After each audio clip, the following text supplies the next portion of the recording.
Well, did you ever meet someone and just weren't sure what kind of friend or coworker they might be? Well, there's a test for that, and you can surmise someone's character or personality just by doing a little simple, maybe covert homework when interacting with them. Mental toughness expert, motivational speaker, and former U.S. Marine Eric Rittmeyer is with us this morning. Good morning. Thanks for joining us today. Amanda, thank you for having me. I love the green, blue. We're going together here. I like looks this. Great. Look, we're nice and bright here today. So these are kind of interesting tests that people can kind of take to see, what they're working with, right? So you have something called the waiter test. Tell me what that's all about. Yeah, the waiter test. I came up with this years ago, and I started paying a lot of attention to people when we were out to eat. And what you'll find is when you're out with somebody, if you're deep in conversation with them, they're engulfed in you, they're talking with you, the way they communicate with other people, mainly wait staff, that's going to tell you who they truly are. Are they kind to that person? Are they polite to the waiter? Are they respectful to them? If they're totally engulfed in you when you're in conversation, what you see from them is who they truly are at their core. Really tells you a lot.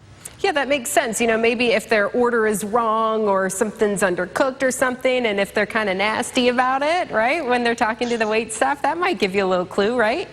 Yeah, and this is somebody, too, Amanda, that they really can provide no benefit, and that's the key. What you're looking for is how do they treat people that they really don't need anything from? If you're at a restaurant and there's a waiter and he's waiting on you, he or she's waiting on you, serving you food, bringing your drinks, you're going to treat them, and to yourself, you're treating them like, okay, I don't need anything from this person, so I'm just going to treat them the way I truly am internally, as opposed to if you need something from somebody, you're going to treat them differently. You might be nicer to them. This is somebody that can really provide no benefit, so the way they act towards them is going to tell you a lot about who they are at the core. Yeah, all right. So that could be, maybe you're meeting say on a date or something like that. It could be a good one to say, this guy's a keeper or this gal's a keeper, right? A good little test there.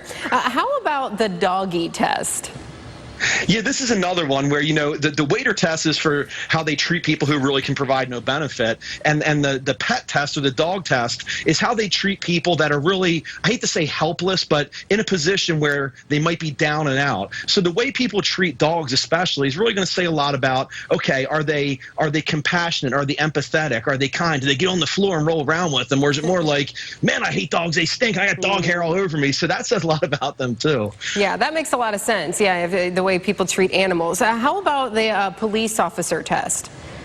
This is the authority test, man. So it's not just police officers, but it's anybody in a position of authority. And you can really tell a lot about people because do they have an issue with being told what they're supposed to do, or somebody like a police officer or a teacher, anybody in position of authority. If they're going to be someone who's going to be angry or dislike, they dislike or they hate all police for some reason, that's going to say a lot about them. Maybe they have a difficult time with authority. Maybe they're not very respectful. And it goes further than just police officers, obviously. We need to respect everybody, but that'll say a lot about how they are. Law enforcement's about the best case scenario as far as getting somebody's inner character. Yeah, a good read on them. Okay, and the last one this morning, tell me about the child test.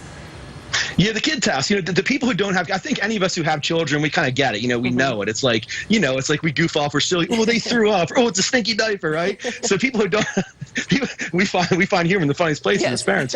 But for the people who don't have kids, how are they? Are they still compassionate and kind? Do they goof off? Are they silly? Or like in the dating world, for people who don't have kids, it's like, do they get upset if you have to cancel a date because your kid got sick? These are all little things that you can find that might not jump right out you, but if you dig just a little bit deeper, look a little bit below the surface, might save you a lot of time before you get too deep in with someone and find out they're a whack job. Yes, yeah, so some good tips and tricks there. Eric, thank you so much for joining us this morning. I always have good advice. We appreciate it. Thank you for having me, man. Have a wonderful day. You too. Take care. We've got more Your Day coming up after the break.